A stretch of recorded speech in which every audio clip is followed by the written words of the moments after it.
हाँ तो प्यारे बच्चों, कैसे हैं आप लोग। उम्मीद करते हैं कि आप लोग एकदम अच्छे से होंगे और मन लगा करके पढ़ाई कर रहे होंगे। तो प्यारे बच्चों, आज का क्लास बहुत बहुत बहुत ज्यादा इंपॉर्टेंट है, क्योंकि आज प्यारे बच्चों बताने वाले हैं शहरीकरण के बारे में और शहरी जीवन के बारे में।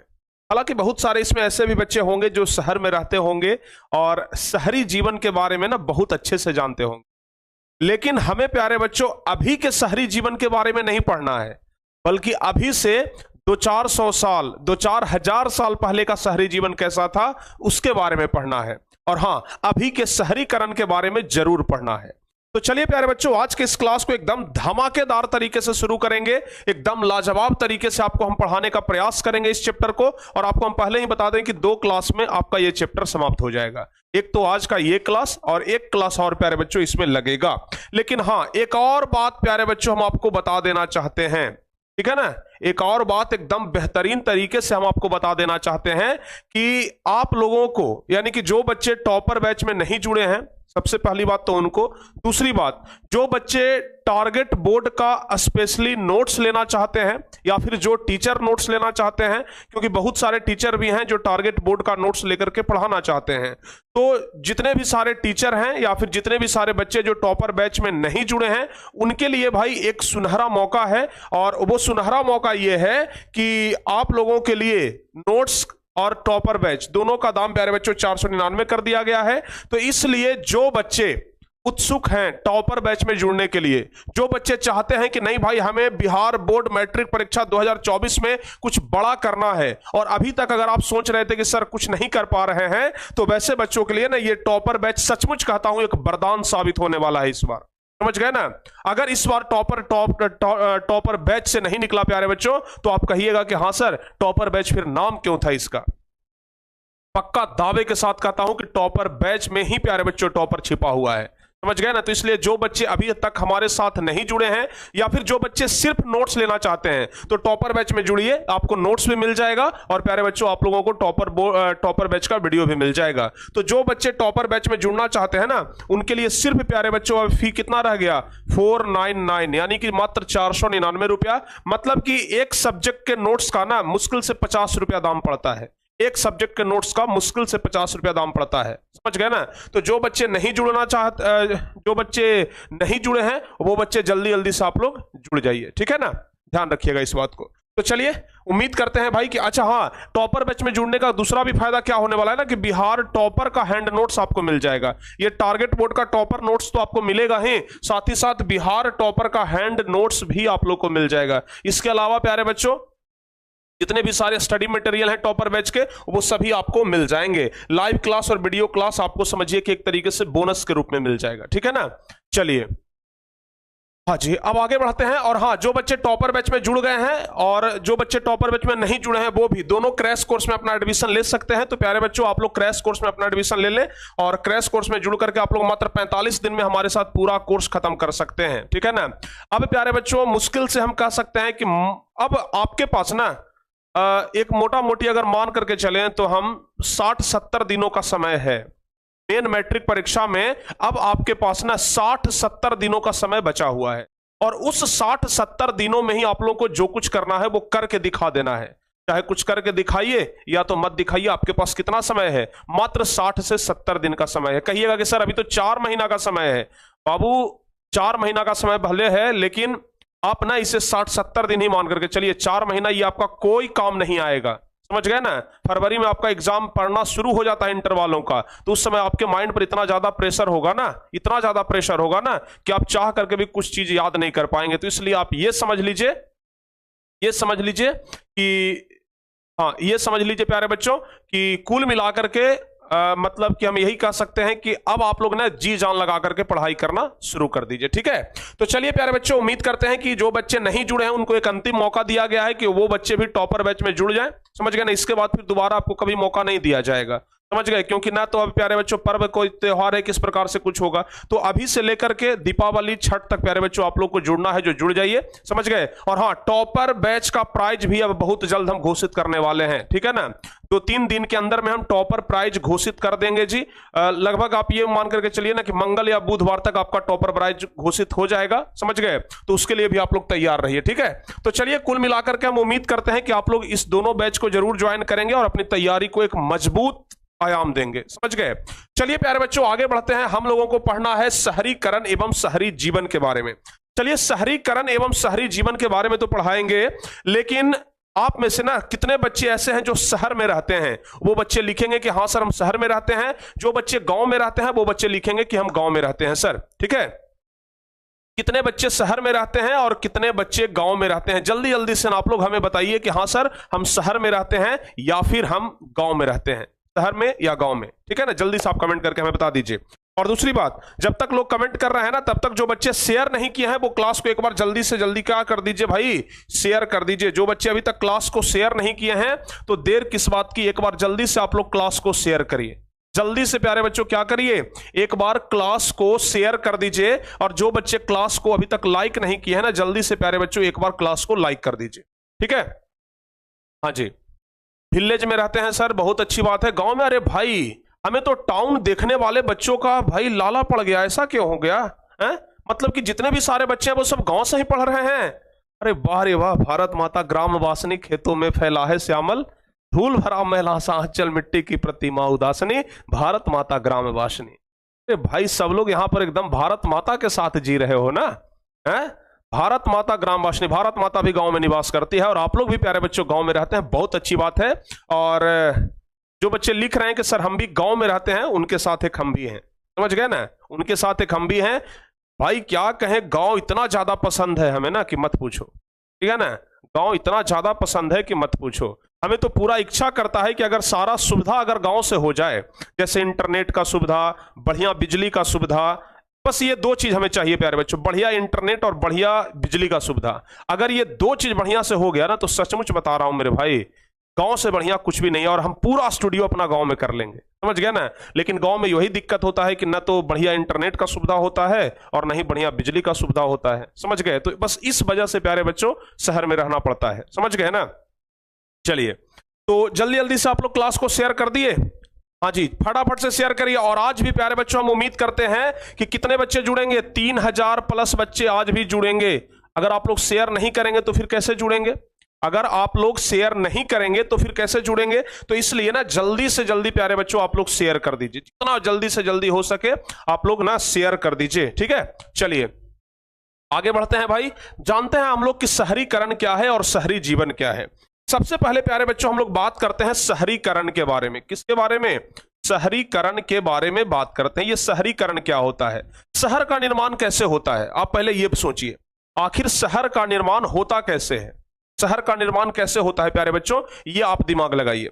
आपको एक बात बताते हैं, जैसे मान लिया जाए अभी हमारा एक गांव छोटा सा गांव है, समझ रहे बातों को?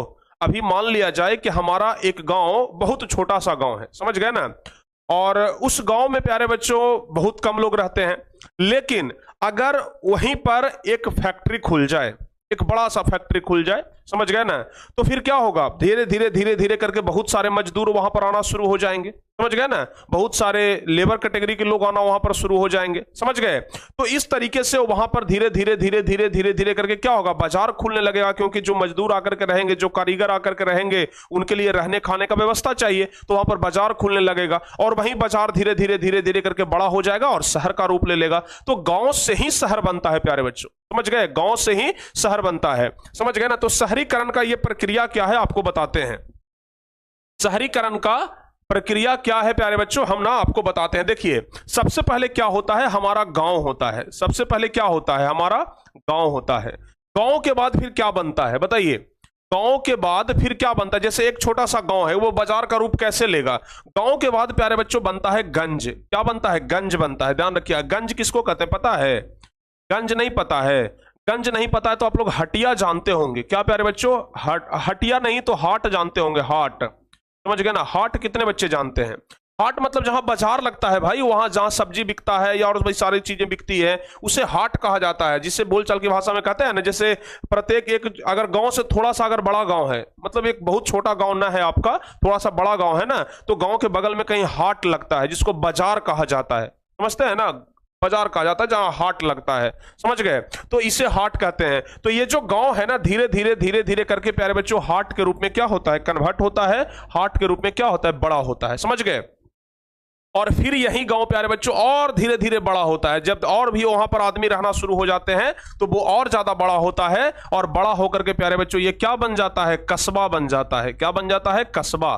कस्बा जो होता है ना, आप ऐसा समझ करके रखें, कस्बा जो कस्बा है ना, वो अंचल स्तर को हम कह सकते हैं, ये क्या बन जाता है, कस्बा बन जाता है। और ये जो कस्बा है प्यारे बच्चों, धीरे धीरे धीरे धीरे धीरे धीरे करके जो कस्बा होता है ना, वो क्या बन जाता है भाई, शहर बन जाता है। कस्बा जो है वो क्या बन जाता है, शहर बन जाता है। और ये जो शहर है प्यारे बच्चों, धीरे धीरे धीरे धीरे करके क्या बन जाता है, नगर। क्या बन जाता है, नगर बन जाता है। और नगर जो है और जब बड़ा होता है तो ये बन जाता है महानगर, समझ गए ना। और इस तरीके से प्यारे बच्चों कुछ शहर का निर्माण होता है, इस तरीके से कुछ शहरीकरण होता है। सारे बच्चे समझे शहरीकरण कैसे होता है। क्लास को एक बार शेयर कर दीजिए, बहुत सारे बच्चे ना अभी तक क्लास को शेयर नहीं किए हैं, बहुत सारे बच्चे ऐसे हैं जो अभी तक क्लास को शेयर नहीं किए हैं, बिल्कुल गंदी बात है, ठीक है ना। जल्दी से आप लोग क्लास को शेयर कर दीजिए प्यारे बच्चों, ठीक है ना, ताकि पढ़ाने में हमें भी मजा आए और पढ़ने में आपको भी एकदम भयंकर मजा आए, ठीक है ना। ऐसे भी जब हम आपको पढ़ाते हैं और आपको मजा ना आए भाई, ये तो हो नहीं सकता, ठीक है ना। जल्दी से। अरे भाई लगभग 800 बच्चे ऐसे हैं जो अभी तक क्लास को लाइक नहीं किए हैं। धन्य हो प्रभु, वो 800 बच्चे को ना मैं क्या बोलूं, जो लाइक नहीं किए हैं भाई, उन 800 बच्चों को हम कैसे समझें कि वो शेयर किए होंगे। इतना दुख होता है ना, है? जब आपके लिए इतना मेहनत करो और आपको बस एक सेकंड का काम। अभी जानते हैं इस चैप्टर को पढ़ाने के लिए ना हम दोपहर 2 बजे से प्यारे बच्चों बैठे हुए हैं नोट्स बनाने के लिए, समझ गए। इस चैप्टर को पढ़ाने के लिए हम दोपहर 2 बजे से नोट्स बनाने के लिए बैठे हुए हैं, और किस तरीके से एकदम सिंपल फॉर्म में नोट्स बनेगा, समझ गए ना। नोट्स कोई हमारा कोई स्टाफ नहीं बनाता है, नोट्स हम खुद बनाते हैं। क्यों पता है, क्योंकि पढ़ाना हमें है। हम जानते हैं कि हमारे स्टूडेंट कैसे समझते हैं, हम जानते हैं कि हमारे जो बच्चे हैं वो किस तरीके से समझेंगे, और उसी तरीके से हम नोट्स तैयार करते हैं, समझ गए ना। नहीं तो किसी स्टाफ को देंगे कि लो भाई नोट्स तैयार कर दो, पता चलेगा किताब वाला सब छाप करके रख दिया, तो वैसे नोट्स तैयार नहीं होता है, समझ गए ना। तो आज दोपहर के 1:30-2 बजे से बैठे हैं और आपके लिए शाम अभी कुछ देर पहले हम स्नान किए हैं और स्नान करके आपको पढ़ाने के लिए आए। मतलब समझिए कि नोट्स बनाने में इतना ज्यादा व्यस्त थे प्यारे बच्चों, समझ गए ना। तो आपके लिए हम दिन रात मेहनत कर रहे हैं, और ऐसा नहीं है कि बस अभी के बाद काम हो गया, नहीं। क्लास खत्म करेंगे और फिर रात में 12-1 बजे तक जग करके आपके लिए क्या करेंगे, नोट्स तैयार करेंगे, स्टडी मटेरियल तैयार करेंगे, ताकि आपको बेहतरीन से बेहतरीन देने का प्रयास करें, समझ गए ना। तो इतना आपके लिए हम क्या करते हैं, मेहनत करते हैं। और आपको बस 1 सेकंड का काम कहते हैं तो 3 बार कहना पड़ता है, बताइए ये अच्छी बात है। एक बार बोलते हैं कि भाई क्लास को शेयर करो, क्योंकि जब इतना मेहनत करके जब नोट्स तैयार करते हैं ना, तो लगता है कि बहुत सारे बच्चे जुड़े और बहुत सारे बच्चे जुड़ करके पढ़ाई करें, समझ गए ना। ये ध्यान रखिएगा। तो चलिए यहां पर प्यारे बच्चों, गांव के बाद बन जाता है गंज, गंज के बाद बन जाता है कस्बा, कस्बा के बाद बन जाता है शहर, शहर के बाद बन जाता है नगर, और नगर के बाद बन जाता है महानगर, समझ गए ना। इस तरीके से कुछ शहरीकरण का क्या होता है, प्रक्रिया होता है, और इस तरीके से धीरे धीरे जो गांव है, जो कस्बा है, वो शहर के रूप में कन्वर्ट होता है। अगर हम आपसे कहें प्यारे बच्चों, अगर हम आपसे कहें कि बताओ भाई कुछ नगर का नाम बताओ, अगर हम आपसे कहें कि कुछ नगर का नाम बताओ, नगर कहने का मतलब होता है बड़ा शहर, ठीक है ना। आप लोगों के अपने जिले में, आप लोग जिस जिले से बिलोंग करते हो, तो उस जिले का सबसे बड़ा शहर कौन सा है, जरा उसका नाम बताइए। तो आप लोगों के अपने जिले के सबसे बड़े शहर का नाम बताइए। हमें लगता है ना कि सबसे बड़ा शहर ना जिला का ही नाम होता है, समझ गए। जैसे कोई जहानाबाद जिला से आता है तो उनका सबसे बड़ा शहर जहानाबाद होगा, कोई पटना जिला से आता है तो सबसे बड़ा शहर पटना जिला होगा, कोई नालंदा जिला से आता है तो सबसे बड़ा शहर हमारे ख्याल से लगता है बिहार शरीफ है, समझ गए ना। मुजफ्फरपुर से तो मुजफ्फरपुर है। तो वैसे ही आप लोगों के जिला का नाम क्या है, जिला का नाम बता दीजिए, बस वही आपका बड़ा शहर होगा, बड़ा नगर होगा, समझ गए ना। चलिए भाई बहुत बढ़िया, आप सारे बच्चे एकदम भर दिए भाई, क्या बात है। नवादा, बक्सर, गोपालगंज, पटना, खगड़िया, मधुबनी, भाई मधेपुरा, नाथनगर। नाथनगर कौन जिला में पड़ता है जी, दरभंगा, भागलपुर, मोतिहारी, बांका, वैशाली, हाजीपुर, वाह, भागलपुर, पटना, बेतिया। भाई आप लोग तो इतना सारा नगर का नाम बता दिए ना कि कॉपी जांचने वाला भी कंफ्यूज कर जाएगा। अररिया ना, चलिए सहरसा, बहुत बढ़िया प्यारे बच्चों। ठीक है, तो नगर का नाम हम कुछ भी ले सकते हैं, नगर का नाम हम कुछ भी ले सकते हैं, समझ गए ना। लेकिन हाँ, नगर का नाम अगर और बड़ा लेवल पर लेना है तो क्या लेंगे, प्रत्येक राज्य के राजधानी को ले लीजिए ना, वो सबसे बड़ा नगर होगा। जैसे अगर बिहार की बात करें तो बिहार में आप पटना को ले लीजिए, पटना से बड़ा कोई नगर है, पटना से बड़ा कोई नगर है नहीं है। अगर उत्तर प्रदेश में चले जाइए तो उत्तर प्रदेश की राजधानी कहां है भाई, लखनऊ है, तो यहां पर ना आप लखनऊ को ले लीजिए। ठीक है, अगर आप चले जाइए कहां, अगर आप चले जाइए मध्य प्रदेश, तो आप भोपाल को ले सकते हैं। ठीक है ना, भोपाल को ले सकते हैं। तो ये सब प्यारे बच्चों क्या है, नगर के एग्जाम्पल है, क्या है, नगर के। लेकिन अगर हम आपसे कह दें प्यारे बच्चों कि बताओ महानगर कौन है, तो आपका जवाब क्या होगा। अगर हम आपसे कह दें कि महानगर कौन है तो आपको जवाब क्या होगा। अगर हम आपको कह दें कि महानगर का नाम बताओ तो फिर आपका जवाब क्या होगा, जल्दी जल्दी से आप लोग बताइए। हाँ, महानगर का नाम बताइए भाई। महानगर, पटना महानगर नहीं है, आपको हम जानकारी के लिए बता दें कि पटना जो है वो महानगर नहीं है। महानगर का नाम बताइए। अच्छा, अगर महानगर का नाम पूछे, अगर आपको न याद रहे ना तो सिर्फ इतना याद रख लेना कहां कहां मेट्रो चलता है, समझ गए, फिलहाल के लिए। ठीक है ना, फिलहाल के लिए। बाकी तो फिर पटनों में मेट्रो चलेगा तो पटना महानगर नहीं ना हो जाएगा, अभी पटना को महानगर का दर्जा नहीं मिला है। अगर महानगर की बात किया जाए तो महानगर में सबसे पहले प्यारे बच्चों अपने देश की राजधानी को लिख दीजिए, दिल्ली हो गया। ठीक है ना, दिल्ली को लिख दीजिए। उसके अलावा पहला तो देश की राजधानी हो गया, देश का एक दूसरा वित्तीय राजधानी होता है ना, तो मुंबई को लिख दीजिए। ठीक है ना, मुंबई को लिख दीजिए। ठीक है, उसके अलावा प्यारे बच्चों बगल में कोलकाता है तो कोलकाता को लिख दीजिए। ठीक है ना, कोलकाता हो गया। अच्छा, और प्यारे बच्चों चेन्नई लिख सकते हैं, चेन्नई लिख दीजिए। तो ये सब क्या है, महानगर है, ये सब क्या है, महानगर है। महानगर मतलब जो नगरों का भी नगर हो उसे महानगर कहते हैं, मतलब बहुत बड़ा नगर, समझ गए ना, बहुत बड़े क्या नगर को क्या कहते हैं, महानगर कहते हैं। तो ध्यान रखिएगा, शहरीकरण यही है जी, समझ गए ना।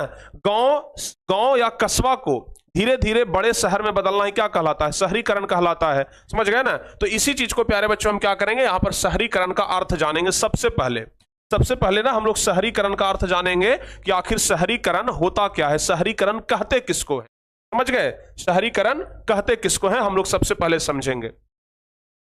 तो गांव का धीरे धीरे गंज, कस्बा, शहर, नगर एवं महानगर के रूप में विकसित होने की जो प्रक्रिया है उसी को क्या कहते हैं, शहरीकरण कहते हैं, समझ गए ना।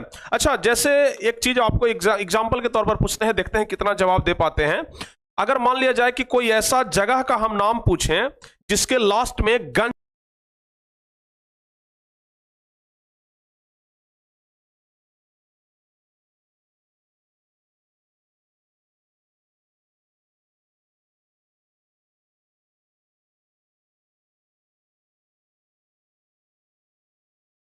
चलिए जल्दी जल्दी से बताइए प्यारे बच्चों आप लोग। अब ठीक है ना, अब सही हो गया ना, इंटरनेट का थोड़ा सा दिक्कत हो गया था। ठीक है ना, इंटरनेट का थोड़ा सा दिक्कत हो गया था। चलिए जल्दी जल्दी से आप लोग बता दीजिए।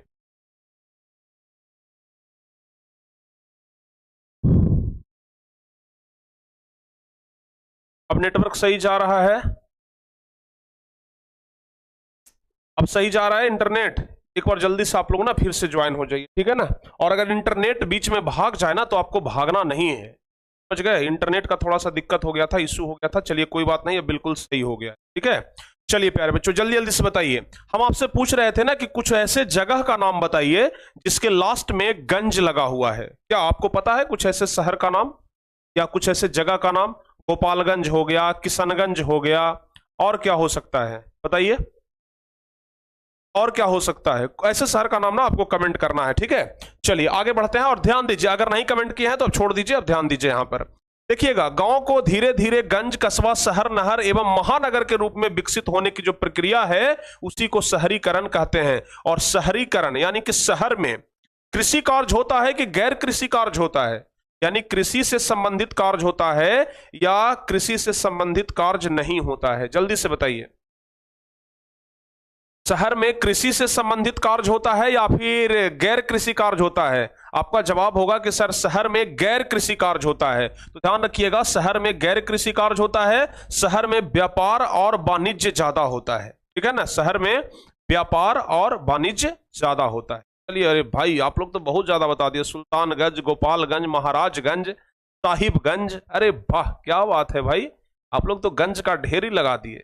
ठीक है, चलिए कोई बात ना। अब आप लोग देखिए ध्यान से, अभी आपको हम नगर का नाम बता दिए, पटना, लखनऊ, भोपाल कुछ भी, महानगर बता दिए, दिल्ली, मुंबई, कोलकाता, चेन्नई कुछ भी। ठीक है ना। शहरीकरण के कारण, यानी कि शहरीकरण क्यों हुआ प्यारे बच्चों? शुरुआत में तो शहर नहीं था, गांव ही था। तो गांव से धीरे धीरे धीरे धीरे करके शहर में बनने का क्या कारण था, ये आपको ना लिखना है। समझ गए? शहरीकरण का क्या कारण था, ये आपको क्या करना है जी, लिखना है। शहरीकरण का कारण, तो ध्यान रखिएगा शहरीकरण के 3 मुख्य कारण हैं। शहरीकरण के मुख्य 3 कारण हैं। पहला है आर्थिक कारण, दूसरा है राजनीतिक कारण और तीसरा है प्यारे बच्चों धार्मिक कारण। यानी कि आखिर किस कारण की वजह से लोग गांव को छोड़ करके शहर में जाना शुरू कर दिए। ठीक है, आखिर शहरीकरण का कारण में यही ना होगा कि गांव से लोग शहर में जाना शुरू कर दिए, वही कारण बना शहरीकरण का। तो सबसे पहला कारण आता है प्यारे बच्चों आर्थिक कारण। आर्थिक कारण में क्या, अपने रोजगार के लिए। समझ गए ना, गांव से लोग शहर में क्यों जाते हैं? रोजगार के लिए जाते हैं। गांव से शहर में लोग क्यों जाते हैं? रोजगार के लिए जाते हैं। जैसे आप लोग के पिताजी भी कहीं शहर में काम करते होंगे, तो क्यों? रोजगार के लिए। समझ गए ना, एक मजदूर कहीं जाकर के दिल्ली, मुंबई, चेन्नई कोई फैक्ट्री में काम करता है, क्यों भाई? रोजगार के लिए। समझ गए ना। तो सबसे पहला कारण है आर्थिक कारण, जिसमें कि लोग रोजगार के लिए शहर में जाते हैं। समझ गए। दूसरा होता है राजनीतिक कारण। राजनीतिक कारण ये होता है, सबसे बड़ा तो राजनीति आजकल क्या होता है, आजकल लोग गांव से दूर क्यों जाना चाहता है पता है? गांव का राजनीति बड़ा गंदा है। ठीक है ना, गांव का राजनीति बड़ा गंदा है। तो इसको आप राजनीतिक कारण मत मान लीजिएगा। समझ गए ना। जितने भी सारे बड़े बड़े नेतागण होते हैं या फिर बड़े बड़े लोग होते हैं, वो अक्सर ना शहरों में रहा करते हैं। समझ गए ना। और गांव का जो राजनीति होता है वो कुछ अलग होता है। शहरों का राजनीति शांत होता है भाई, कि चलो शांति से हम यहाँ पर कम से कम अपना जिंदगी गुजार रहे हैं। ठीक है ना, ध्यान रखिएगा। तो ये आपका प्यारे बच्चों क्या हो गया, राजनीतिक कारण हो गया। और ये तीसरा होता है प्यारे बच्चों धार्मिक कारण। अगर मान लिया जाए कि अयोध्या में राम मंदिर बन रहा है अभी, ठीक है ना, अयोध्या में राम मंदिर बन रहा है ना, अगर राम मंदिर बन करके तैयार हो जाएगा तो अगल बगल में सोच रहे हैं कितना बड़ा प्यारे बच्चों, कितना भव्य एकदम से बन जाएगा राम मंदिर। उसके बाद अगल बगल में कितना बड़ा बाजार हो जाएगा, क्योंकि सब लोग वहां पर जाएगा दर्शन करने के लिए, तो उसके लिए बाजार चाहिए। तो वहां पर क्या हो जाएगा, बाजार हो जाएगा। और बाजार हो जाएगा तो धीरे धीरे वो शहर का रूप ले लेगा। तो वह धार्मिक कारण भी। या फिर ताजमहल को देख लीजिए, कुतुब मीनार को देख लीजिए, कुतुब मीनार के अगल बगल में बाजार बड़ा बड़ा बन गया है। क्यों भाई? क्योंकि वो धार्मिक कारण है, लोग वहां पर जाते हैं घूमने के लिए। समझ गए ना। तो ये धार्मिक कारण भी हो सकता है। तो आर्थिक कारण, राजनीतिक कारण और धार्मिक कारण, ये 3 कारण होते हैं प्यारे बच्चों शहरीकरण के। आज दिन के बाद अगर पूछा जाएगा कि शहरीकरण के कितने कारण हैं, तो आपका जवाब क्या होगा? आज के बाद पूछा जाएगा कि शहरीकरण के कितने कारण हैं, तो आपका जवाब क्या होगा? ध्यान रखिएगा, शहरीकरण के कुल 3 कारण हैं। ठीक है, आर्थिक कारण, राजनीतिक कारण और धार्मिक कारण। और एक बात और ध्यान रखिएगा, आर्थिक कारण और राजनीतिक कारण की गतिविधि का केंद्र माना जाता है क्या नगर को। आर्थिक कारण और राजनीतिक कारण की गतिविधि का केंद्र, यानी कि आर्थिक गतिविधि और राजनीतिक गतिविधि सबसे ज्यादा कहां होता है? शहरों में होता है। धार्मिक गतिविधि तो भाई गांव में भी हो जाता है। समझ गए ना। लेकिन आर्थिक गतिविधि यानी कि पैसे कमाने के मामला में गांव ज्यादा आगे है कि शहर ज्यादा आगे है? आप कहेंगे सर ऑब्वियसली शहर ज्यादा आगे है। तो आर्थिक कारण और राजनीतिक कारण, समझ गए ना, ध्यान रखिएगा। आर्थिक कारण और राजनीतिक कारण दोनों की गतिविधि का केंद्र माना जाता है शहर को, यानी कि नगर को। यानी प्यारे बच्चों ध्यान रखिएगा, यहां से एक ऑब्जेक्टिव क्वेश्चन का क्वेश्चन पूछता है कि राजनीतिक एवं आर्थिक गतिविधि का केंद्र किसे कहा जाता है। तो ध्यान रखिएगा, राजनीतिक एवं आर्थिक का केंद्र कहा जाता है नगर को, यानी शहर को कहा जाता है। तो ये हो गया प्यारे बच्चों शहरीकरण। और शहरीकरण के कारण, किस कारण से क्या हुआ, धीरे धीरे जो गांव था वो शहर में बदलना शुरू हो गया। अब अच्छा, अगर हम आपसे पूछ दें कि गांव और शहर में क्या अंतर है, बताइए। तो आप लोगों से जरा हम पूछते हैं, गांव और शहर में क्या अंतर है। चलिए आप लोग का नाम कमेंट पढ़ते हैं और आप लोग कमेंट करिए। ठीक है, करिए कमेंट प्यारे बच्चों, आप लोग का कमेंट पढ़ते हैं और ये जानने का प्रयास करते हैं कि आप लोगों के नजर में गांव और शहर में क्या अंतर है। हम भी अंतर बताएंगे भाई, अंतर हम भी बताएंगे, यहां पर लिख करके बताएंगे। लेकिन आप क्या सोचते हैं, अभी तक क्या सोचते हैं, ये हम जानना चाहते हैं। क्योंकि आप भी 10वीं क्लास के विद्यार्थी हैं, 10th क्लास के स्टूडेंट हैं, तो आपका भी तो सोच डेवलप किया होगा ना। आप भी तो सोचते होंगे ना कि भाई शहर में ये दिक्कत है, गांव में ये दिक्कत है, शहर में ये सुविधा बढ़िया है, गांव में ये सुविधा खराब है, ये सब ना बताइए जल्दी से। आबादी का, अच्छा एक बच्चे बोल रहे हैं कि सर आबादी का, पॉपुलेशन का, चलिए बहुत अच्छी बात है भाई। गांव में आबादी कम होता है, शहर में आबादी ज्यादा होता है, इसी को कहते हैं जनसंख्या घनत्व। याद रखिएगा, जनसंख्या घनत्व, कि गांव में जनसंख्या घनत्व कम होता है और शहर में जनसंख्या घनत्व ज्यादा होता है। समझ गए ना। और क्या लिख रहे हैं? गांव का हरियाली और शुद्ध वातावरण, हाँ वातावरण भी गांव का शुद्ध होता है, यह भी एक कारण हो सकता है। गांव में हरियाली मिलता है, वातावरण शुद्ध मिलता है, जबकि शहर में प्रदूषण होता है, वातावरण उतना ज्यादा बढ़िया शुद्ध नहीं मिल पाता है, तो यह भी एक कारण है। ठीक है। और क्या, गांव में नेटवर्क इशू है। अच्छा देखिए भाई, ये कारण ना आपका यहां नहीं चलेगा। ऐसा नहीं कि गांव में सर नेटवर्क इशू है और शहर में नेटवर्क इशू नहीं है। ये भाई नेटवर्क इशू कह दोगे तो ये गड़बड़ नहीं हो, ये गड़बड़ बात है, समझ गए ना, ये गड़बड़ बात है। गांव और शहर में अंतर पूछ रहे हैं हम, गांव के नेटवर्क और शहर के नेटवर्क में अंतर नहीं पूछ रहे हैं, ठीक है ना। तो ये सब कारण नहीं चलेगा, सार्थक कारण देना है, सटीक कारण देना है। चलिए प्यारे बच्चों, हम आपको बताते हैं कि शहर और गांव में क्या अंतर होता है, समझ गए ना। शिक्षा व्यवस्था, ऐसा बात नहीं है कि गांव का ही शिक्षा व्यवस्था खराब होता है और शहर का शिक्षा व्यवस्था बढ़िया होगा, समझ गए ना, ऐसा कोई कारण नहीं है। जिस शहर में तो जाइए तो और 5,000 रुपया फीस लेता है महीना, समझ गए ना। पटना में बड़ा बड़ा स्कूल है, समझ गए ना, DY पाटिल स्कूल है, ओपन माइंड्स है, समझ गए ना, मतलब बहुत बड़ा बड़ा स्कूल है। 60-70 हजार रुपया तो वहां का खाली एडमिशन फीस है, 60-70 रुपया वहां का सिर्फ एडमिशन चार्ज है, 60-70 हजार, समझ गए ना। अगर किसी छोटे बच्चे को अगर पटना के DY पाटिल स्कूल में या फिर ओपन माइंड्स में, और भी है लिट्रा वैली है, और उसके बाद संत जोसेफ है, समझ गए ना, ये सब जो स्कूल है ना, अगर वहां पर सिर्फ एडमिशन कराने जाइएगा ना, तो वहां का चार्ज प्यारे बच्चों 50 से 60 हजार रुपया है, एडमिशन चार्ज, बच्चों का एडमिशन चार्ज। फिर मंथली फी, अच्छा वो कहेगा कि इतना पैसा कोची के लेता है, क्या बोलेगा कि हम इतना जो पैसा ले रहे हैं 50 से 60 हजार, इसमें हम आपको 2 सेट स्कूल ड्रेस देंगे, कपड़ा बेच रहा है स्कूल, और सुनिएगा उसके अलावा कहेगा कि किताब भी हम ही देंगे, जूता मोजा भी हम ही देंगे, समझ गए ना। 1 महीना के स्कूल का बस का जो चार्ज है इसी में आपका कनेक्ट हो जाएगा, 1 महीना का जो स्कूल का फी है वो इसी एडमिशन चार्ज में आ जाएगा। इस तरीके से जोड़ जाड़ के ना 50-60 हजार रुपया वो ले लेता है, समझ गए। और मंथली फी जानते हैं DY पाटिल स्कूल का मंथली फी कितना है? 4500 रुपया पर मंथ, एक LKG UKG के स्टूडेंट का, समझ गए।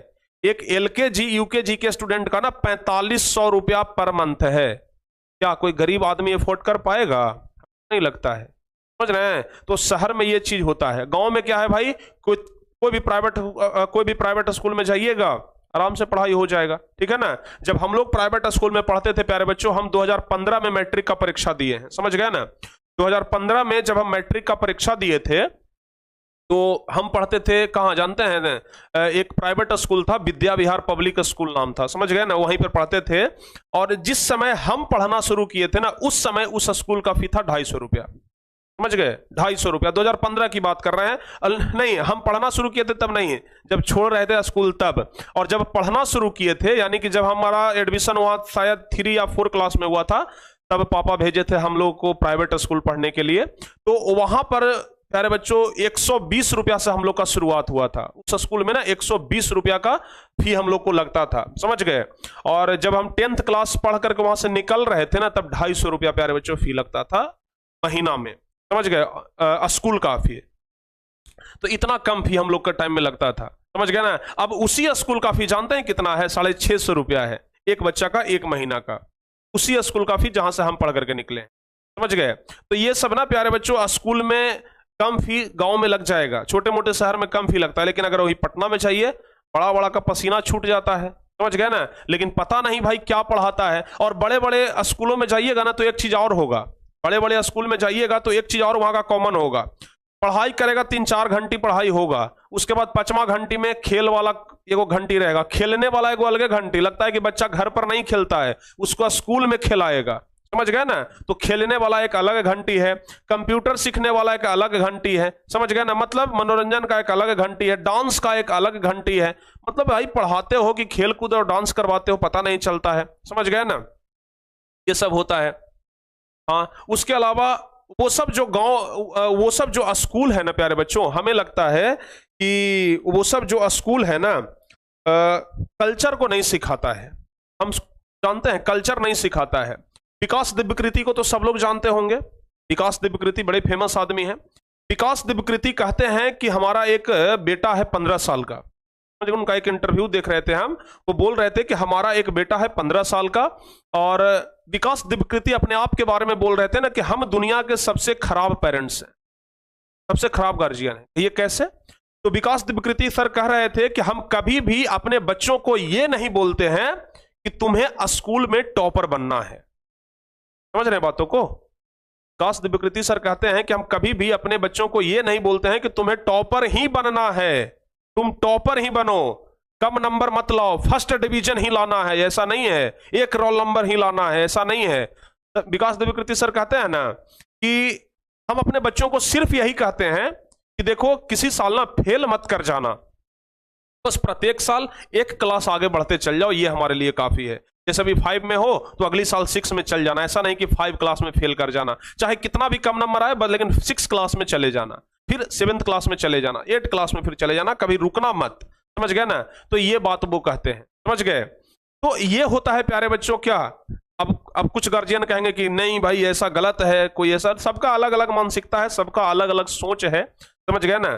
कुछ लोग सरकारी नौकरी को बहुत ज्यादा वैल्यू दे देते हैं कि नहीं भाई सरकारी नौकरी से बढ़िया कुछ नहीं है। कुछ लोग तो ये भी कह देते हैं कि आजकल ऐसा युग है ना कि सरकारी नौकरी लग गया मतलब भगवान का दर्शन हो गया। लोग ये कह देते हैं कि सरकारी नौकरी लग गया मतलब भगवान का दर्शन हो गया। लेकिन मैं कहता हूं प्यारे बच्चों कि सरकारी नौकरी अच्छा है, लेकिन उतना भी अच्छा नहीं है कि उसके लिए पागल हो जाया जाए।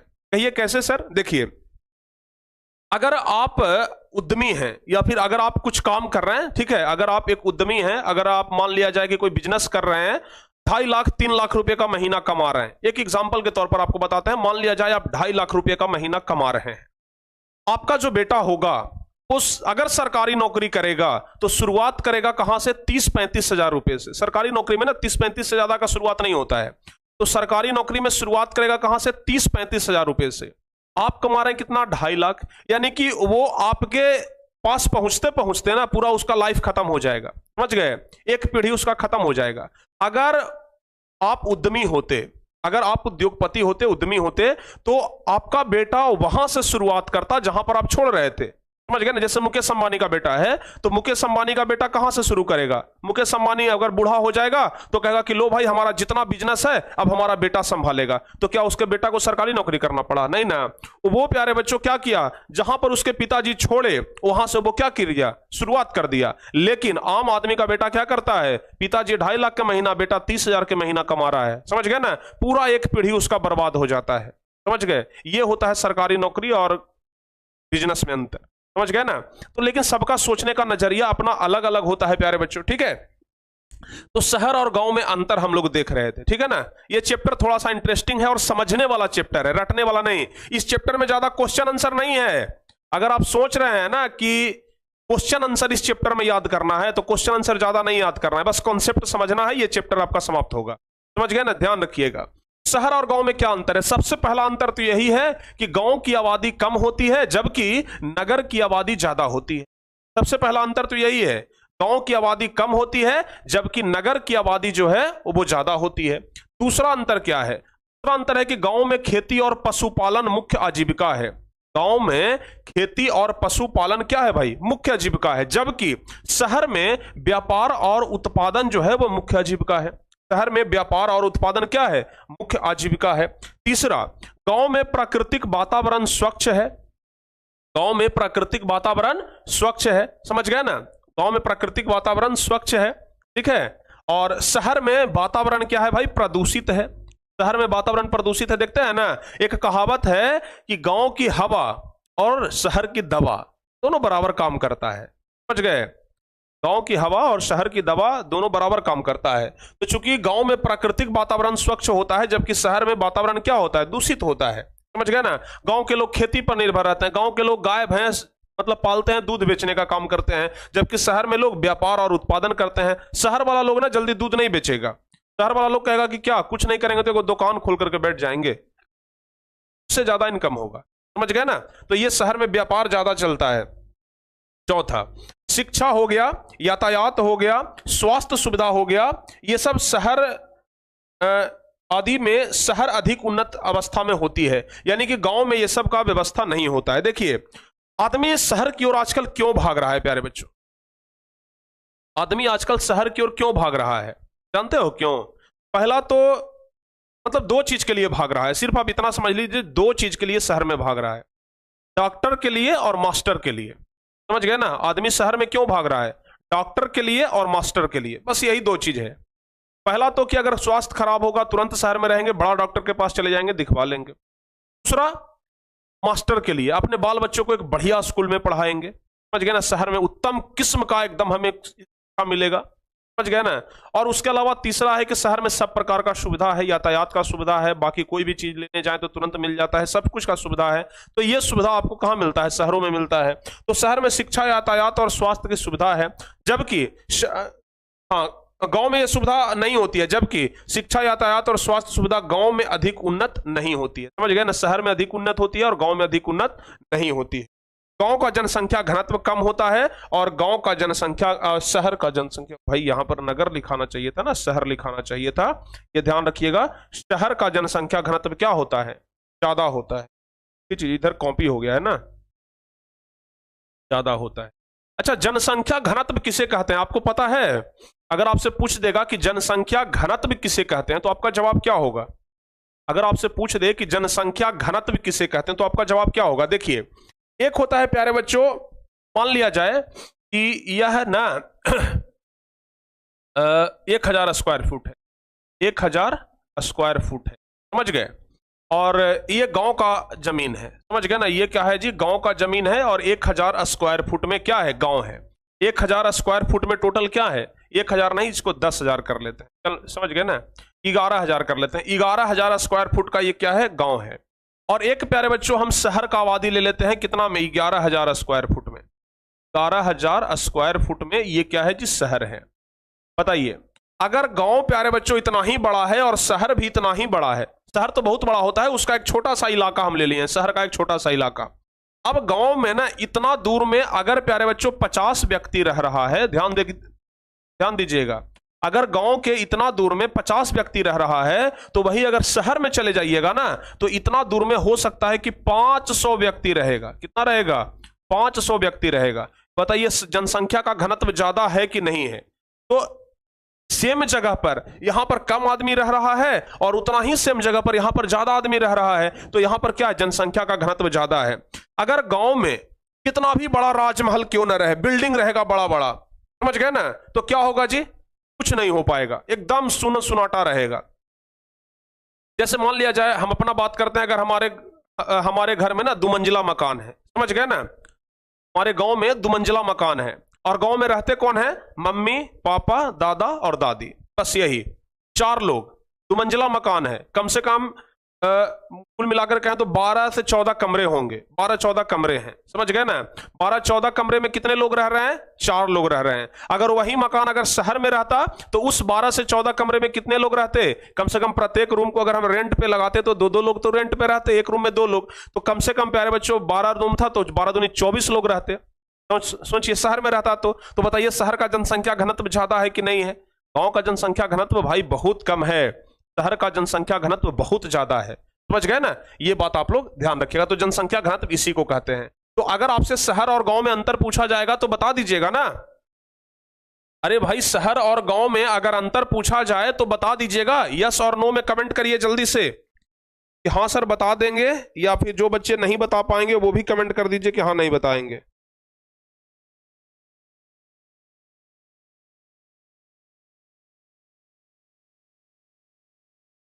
ठीक है प्यारे बच्चों, समझ गए यहां तक? जल्दी से बताइए, सारे बच्चे समझ गए या फिर किसी प्रकार का कोई दिक्कत भी है? कोई दिक्कत नहीं है सर, कोई दिक्कत नहीं है सर। चलिए बहुत बढ़िया, आगे बढ़ जाए अब। हाँ, गांव और शहर में अंतर समझ में आ गया ना सबको, सारे बच्चों को? चलिए आगे बढ़ते हैं और आगे जानते हैं आधुनिक नगर के विस्तार का कारण। यानी कि जो आधुनिक नगर है आधुनिक नगर जैसे मुंबई हो गया, समझ गए? तो आधुनिक जो नगर है प्यारे बच्चों, उसके विस्तार का क्या कारण है? ठीक है ना, आधुनिक नगर है उसके विस्तार का क्या कारण है, जल्दी से बताइए। अब की बार टॉपर प्राइज क्या होगा सर? अच्छा, अब की बार क्या लगता है टॉपर प्राइज क्या रखें, आप लोग बताइए, लेकिन हाँ थोड़ा सोच समझ करके बढ़िया बताइएगा, समझ गए ना। अभी ऐसा मत बोल दीजिएगा कि हमको चांद तारा तोड़ करके ला के दे दिए, हम कहां से देंगे। टॉपर प्राइज के रूप में आप लोग क्या क्या चाहते हैं, समझ गए ना। आप लोगों से हम सजेशन लेना चाहते हैं, ठीक है, आप लोगों से सजेशन लेना चाहते हैं टॉपर प्राइज के रूप में क्या क्या चाहते हैं। फर्स्ट टॉपर को क्या, सेकंड टॉपर को क्या, थर्ड टॉपर को क्या। इसके अलावा ना इस बार का हमारा प्लानिंग बहुत बड़ा है, इस बार का प्लानिंग हमारा बहुत बड़ा है, समझ गए ना। अगर आप लोग 999 रुपया दे करके या फिर 199 रुपया दे करके क्रैश कोर्स में जुड़े हैं, तो भाई अगर कुछ बड़ा करते हैं तो हम चाहते हैं ना कि सब कुछ एकदम सूद ब्याज के साथ आपको लौटाया जाए। तो इसलिए ना सिर्फ हम इस बार फर्स्ट सेकंड और थर्ड को ही नहीं देने वाले हैं, समझ गए ना। सिर्फ हम इस बार फर्स्ट सेकंड और थर्ड को ही नहीं देने वाले हैं, बल्कि इस बार इस प्रकार का हमारा घोषणा होगा कि जो ज्यादा नंबर लाएंगे, ज्यादा नंबर एक लिमिट रख देंगे कि 90% से ऊपर, 95% से ऊपर नंबर जिनका रहेगा, जैसे टॉपर बनता है 98% पर, तो हम कह देंगे कि 92% से ज्यादा जो जिनका नंबर रहेगा उनको क्या मिलेगा भाई, टॉपर प्राइज मिलेगा, समझ गए ना।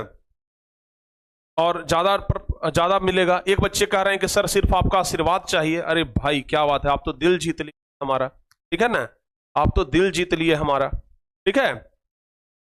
एक लैपटॉप, 2 फोन, 3 फोन। एक बच्चे का नाम है कि सर फर्स्ट टॉपर को एक लैपटॉप दीजिए, सेकंड टॉपर को एक फोन दीजिए और थर्ड टॉपर को भी एक फोन दीजिए, ठीक है।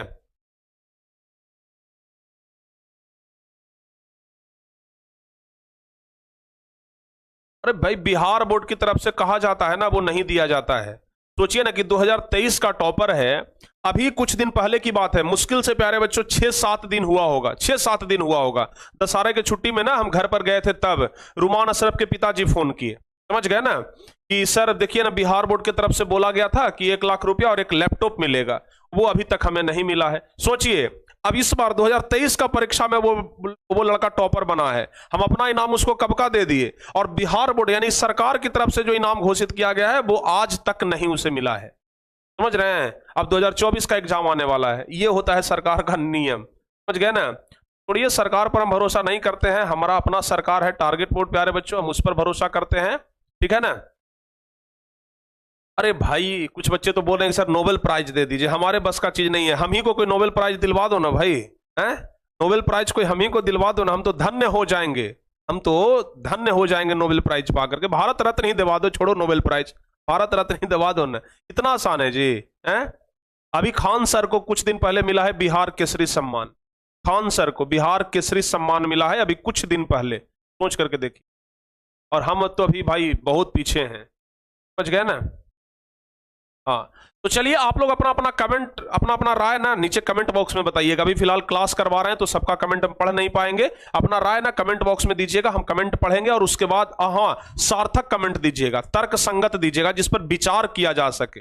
ऐसा नहीं कि कुछ बोल दिए तो वैसे कमेंट को हम ऊपर स्क्रॉल कर देंगे, समझ गए ना। कुछ ऐसा कमेंट जिस पर विचार किया जाए, सुनिएगा बात को हम क्या बोल रहे हैं, कुछ ऐसा कमेंट जिस पर विचार किया जाए, समझ गए। हाँ चलिए हम बात करते हैं प्यारे बच्चों की आधुनिक नगर के विस्तार के कारण। आखिर कौन से ऐसे कारण हैं जिससे आधुनिक नगर ना विस्तार कर रहा है, कौन सा ऐसा कारण है, क्या आप बता सकते हैं, हैं?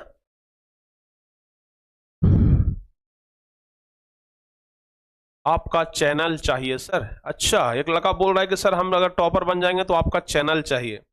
अगर हम अपना चैनल दे भी देना तो नहीं चला पाएगा इसे, ठीक है ना। ये चैनल चलाना प्यारे बच्चों कोई बच्चों का खेल नहीं है, नींद भूख प्यास सब त्यागना पड़ता है इसके लिए, समझ गए ना। कोई बच्चे का खेल नहीं है कि चैनल दे दिए बस, क्या कर लेगा चैनल लेकर के तू, कुछ दिन तक बस ऐसे ही कुछ कुछ डालेगा, फिर धीरे धीरे चैनल बर्बाद हो जाएगा, ठीक है ना। इसको संभाल करके रखना पड़ता है, समझ गए ना। जितना तुम्हारे शरीर को संभाल करके रखना पड़ता है ना, उतना ही चैनल को संभाल करके रखना, ठीक है। चलिए कोई बात नहीं, आगे बढ़ते हैं भाई। सर आपका प्यार चाहिए। अरे भाई हमारा प्यार तो एकदम मिलते रहेगा, जिंदगी भर मिलते रहे, चलिए आगे बढ़ते हैं। आप लोग कमेंट अपना प्यारे बच्चों बताइएगा, ठीक है ना। आधुनिक नगर के विस्तार के 3 कारण है। सबसे पहला औद्योगिक पूंजीवाद का विस्तार। देखिए नगर के विस्तार का कारण प्यारे बच्चों किसके कारण होता है? पूंजीवाद के कारण। चूंकि नगर में पूंजीवादी ज्यादा होते हैं, समझ गए ना, नगर में पूंजीवाद ज्यादा होता है। गांव के लोगों के पास पूंजीवाद नहीं होता है, गांव के लोग पूंजीवादी नहीं होते हैं। शहर के लोग पूंजीवादी ज्यादा होते हैं, उनके पास पूंजी ज्यादा होता है, बिजनेस में खर्च कर देते हैं, बिजनेस कर लेते हैं, आमदनी ज्यादा होता है। समझ गए ना। तो औद्योगिक पूंजीवाद का विस्तार ज्यादा होता है। उपनिवेशवाद का विकास। उपनिवेशवाद का विकास यानी कि, अच्छा उपनिवेशवाद क्या है आपको पता है ना? उपनिवेशवाद क्या है आपको पता है ना? उपनिवेशवाद किसे कहते हैं? यानी आपको पता है ना कि इंग्लैंड का उपनिवेश था क्या? भारत। ये तो पता होगा, इंग्लैंड का उपनिवेश था भारत। यानी कहने का मतलब हुआ कि किसी देश पर, अपने से कमजोर देश पर कब्जा कर लेना और कब्जा करके उससे ज्यादा फायदा कमाना, उपनिवेशवाद कहते हैं। और शहरों के बढ़ने का यह भी एक कारण हुआ कि उपनिवेशवाद का विकास, यानी कि कब्जा कर लिया जाता था और वहां से फायदा कमाया जाता था। समझ गए ना। जैसे इंग्लैंड वाला सब यहां आया, भारत पर कब्जा कर लिया, यहां शहर का विकास किया, अपना सामान बेचा, बिजनेस किया, फायदा कमाया, फिर चला गया। देख लीजिए, समझ गए। और तीसरा है लोकतांत्रिक मूल्य का आदर्श। मतलब कि कोई भी फैक्ट्री, कोई भी कंपनी, जैसे मान लिया जाए कि कोई अमेरिका का कंपनी भारत आना चाहता है, ठीक है, कोई अमेरिका का कंपनी भारत आना चाहता है, तो अमेरिका का कंपनी अगर भारत आना चाहता है तो भारत में उसको क्या चाहिए? सुरक्षा चाहिए। समझ गए ना। भारत में क्या चाहिए? सुरक्षा चाहिए। सुरक्षा कहां मिलेगा? लोकतांत्रिक देश में मिलेगा। समझ गए ना। जहां लोकतंत्र है वहां पर सरकार का चलता है, सरकार उसको छूट देगा, आजादी देगा, सिक्योरिटी देगा। समझ गए ना। अरे जब तक ये सब नहीं देगा तब तक ना प्यारे बच्चों, जब तक मान लीजिए सुरक्षा नहीं मिलेगा, ठीक है। जैसे मान लिया जाए कि आज आईफोन का 2-2 ब्रांच खुल चुका है, 2-2 एप्पल स्टोर खुल चुका है प्यारे बच्चों इंडिया में।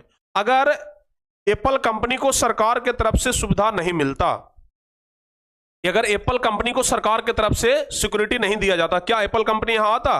कहता कि नहीं जाएंगे भाई, हमारा एप्पल क्या स्टोरेज लूटा जाएगा। समझ गए ना। तो नहीं आता। तो ये बात है प्यारे बच्चों की आधुनिक नगर के विस्तार के ना 3 कारण होते हैं। पहला है कि औद्योगिक पूंजीवाद का विकास, उपनिवेशवाद का विकास और लोकतांत्रिक मूल्य का आदर्श। समझ गए ना। ये बात ध्यान रखिएगा। यहां तक तो हो गया भाई विकास के कारण शहरीकरण के। अब बात करते हैं जरा शहरीकरण का इतिहास, जरा पढ़ लेते हैं। समझ गए ना। अगर बात किया जाए प्यारे बच्चों कि शहर का विकास आज से कितना वर्ष पहले होना शुरू हो गया था, तो आपका जवाब क्या होगा? शहर का विकास आज से कितना वर्ष पहले शुरू हो गया था, तो आपका जवाब होगा 5000 वर्ष पहले। शौक रह जाएंगे, ठीक है ना। शहर का विकास ना आज से 5000 वर्ष पहले हो गया था, ठीक है। 5000 बरस पहले हो गया था शहर का विकास आज से। तो ये बात ध्यान रखिएगा। अच्छा, शहर का विकास 5000 बरस पहले, जैसे अभी 2000 ईस्वी चल रहा है ना, तो 2000 तो इधर हो गया और 2000 के पहले 3000, यानी कि 3000 ईसा पूर्व। तो 3 × 5000 हुआ ना, तो 3000 ईसा पूर्व प्यारे बच्चों। अच्छा एक बात और ध्यान रखिएगा, नदी घाटी के नजदीक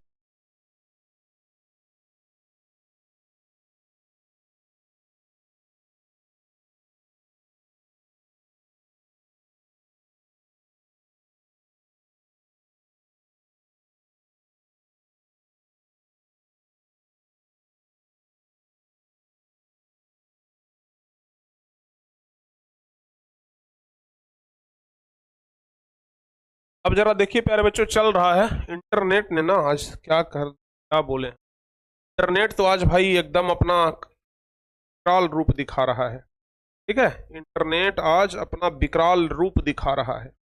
चलिए कोई बात ना भाई, आगे बढ़ते हैं हम। सब कुछ सही हो गया ना? एक बार सारे बच्चे बताइए। इंटरनेट ने ना थोड़ा सा डिस्टर्ब कर रखा है आज, बताइए सब कुछ सही हो गया? Yes sir, all right sir. चलिए बहुत बढ़िया। हम आपको क्या बता रहे थे कि जो शहर का विकास हुआ ना, वो आज से प्यारे बच्चों 3000 ईसा पूर्व पहले हुआ। और जो सबसे पहला शहर बना उसका नाम था सुमेर। समझ गए? सुमेर, जिसका दूसरा नाम है प्यारे बच्चों मेसोपोटामिया।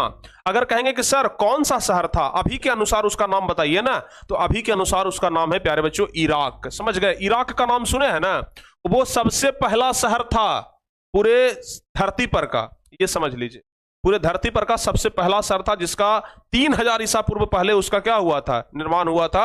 और शहर का नाम था उर। शहर का नाम क्या था? उर। ध्यान रखिएगा, शहर का नाम क्या था? उर, जो कि इराक में था। अभी ना इराक हम लोग कहते हैं, लेकिन उस समय नाम था मेसोपोटामिया। समझ गए ना। और उससे भी पहले नाम था सुमेर। समझ गए? ध्यान रखिएगा। अच्छा अच्छा, भारत की अगर बात करें कि सर भारत में कौन सा शहर, ये तो हो गया इराक विदेश का बात हो गया।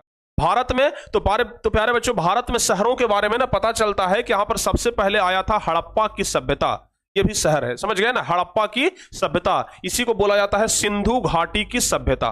क्या बोला जाता है? सिंधु घाटी की सभ्यता। याद रहेगा, हड़प्पा की सभ्यता या सिंधु घाटी की सभ्यता। अगर आपसे पूछा जाए कि भारत में शहरीकरण के तहत सबसे पहला शहर, तो आपको बताना है हड़प्पा की सभ्यता या सिंधु घाटी की सभ्यता। ठीक है, ध्यान रखिएगा। ये सभ्यता कहने का मतलब सभ्यता संस्कृति आप लोग मत समझ लीजिए।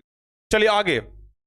अच्छा, ये जो हड़प्पा की सभ्यता और सिंधु घाटी की सभ्यता है, अगर पूछे कि बताओ वर्तमान में इसका विस्तार भारत के किस जगह पर हुआ था, तो सिर्फ भारत में ही नहीं है, पाकिस्तान में भी कुछ चला जाएगा। तो आधुनिक विस्तार इसका भारत और पाकिस्तान में हो जाएगा। समझ गए ना, जैसे आपको बताया ना कि सुमेर मेसोपोटामिया जो कि वर्तमान में इराक में है, समझ गए ना, इराक में है नहीं मतलब कि इराक को ही पहले मेसोपोटामिया कहा जाता था। तो अभी प्यारे बच्चों जो भारत और पाकिस्तान है ना, पाकिस्तान भी चूंकि भारत का ही हिस्सा है ना, तो ये जो हिस्सा है ना, इसी को हड़प्पा की सभ्यता या सिंधु घाटी की सभ्यता कहा जाता है। ठीक है। अच्छा, अगर प्रमुख शहर पूछे कि बताओ भाई हड़प्पा की सभ्यता और सिंधु घाटी की सभ्यता के तहत प्रमुख शहर कौन था, तो शहर का नाम था प्यारे बच्चों, एक तो हो गया हड़प्पा और दूसरा था मोहनजोदड़ो। कहीं कहीं पर मोहनजोदाड़ो भी लिखा हुआ रहता है, समझ गए ना। तो मोहनजोदड़ो, मोहनजोदड़ो का नाम सुने हैं कभी?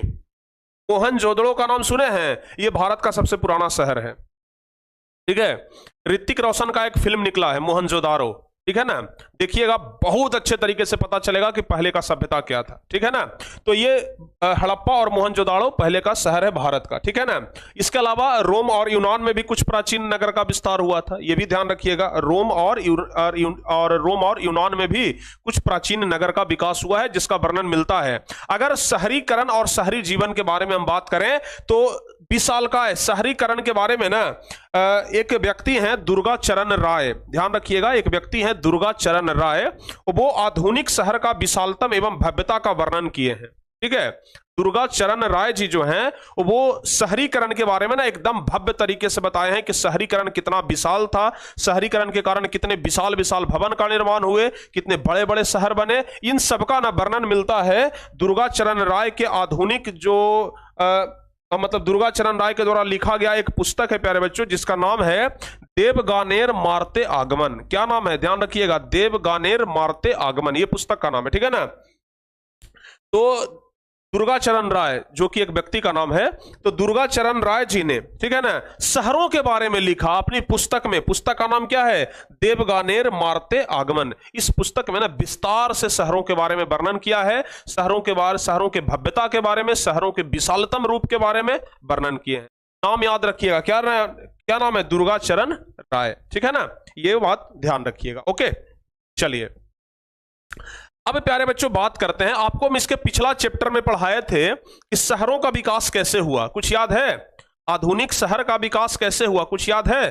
पिछले क्लास में बताए थे ना, पिछले चैप्टर में औद्योगिक क्रांति के फलस्वरूप शहरों का विकास हुआ, पिछले चैप्टर में बताए थे। औद्योगिक क्रांति के फलस्वरूप ही शहरों का विकास हुआ। औद्योगिक क्रांति यानी कि जब मशीन का खोज हुआ तब शहर का विकास हुआ। पिछले चैप्टर में पढ़ाए थे कि नहीं पढ़ाए थे? औद्योगिक क्रांति वाला चैप्टर में कि जब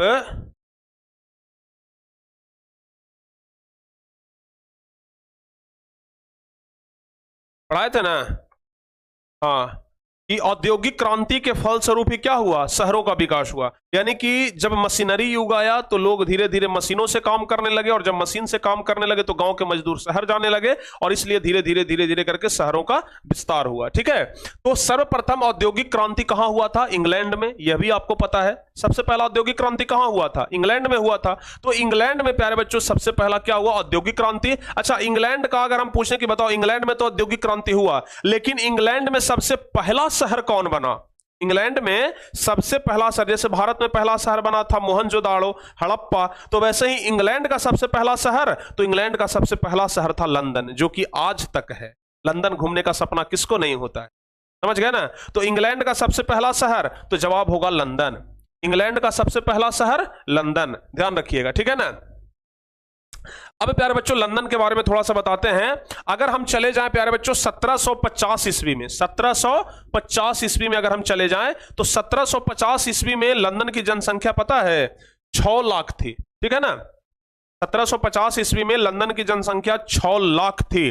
लेकिन वहीं प्यारे बच्चों अगर 1810 और 1880 की बात करें, यानी कि 60-70 साल के बाद ही वहां की जनसंख्या 4 गुनी बढ़ गई। सोचिए, जब शहर बन जाता है ना तो वो कितना तेज गति से वहां का जनसंख्या बढ़ता है और कितना तेज गति से विकास करता है।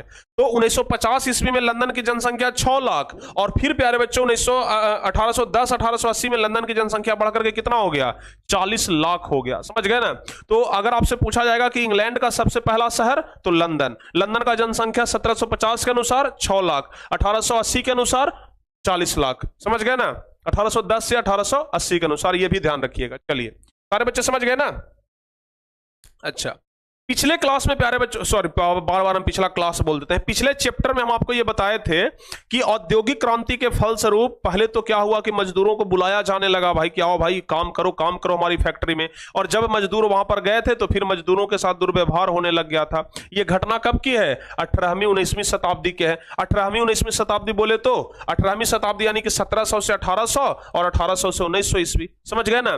तो 18वीं-19वीं शताब्दी के फलस्वरूप हम आपको बताए थे कि बहुत सारे कारीगरों को भर्ती किया गया था कारखाना में। फिर बाद में जो कुशल कारीगर थे सिर्फ उनको ही रखा गया और बाकी सब कारीगर को क्या हटा दिया गया, क्योंकि मजदूर इतना ज्यादा था ना कि आराम से छटनी कर सकते थे। पिछले चैप्टर में पढ़ाए थे, इतना ज्यादा मजदूर था कि आराम से हम लोग छटनी कर सकते थे। और खास करके महिलाओं को हटा दिया गया फैक्ट्री से कि भाई महिलाएं कम काम करती है। समझ गए ना। और महिला का झंझट भी ज्यादा था, महिला झमेला भी ज्यादा करती थी, इसलिए महिलाओं को क्या फैक्ट्री से हटा दिया। ठीक है ना। तो औद्योगिक क्रांति के फलस्वरूप क्या जो कुशल श्रमिक थे उनके खोज के कारण महिलाओं को काम से हटा दिया गया। महिलाओं को बोला गया कि हम फैक्ट्री में नहीं रखेंगे, महिला को फैक्ट्री से बाहर निकाल दिया गया। जब महिला फैक्ट्री से बाहर निकल गई, जब महिला को फैक्ट्री में नहीं रखा गया, तो लगभग 1861 ईस्वी में 2.5 लाख महिला जो थी ना वो घरेलू काम में जुट गई, जब फैक्ट्री से बाहर निकाल गया।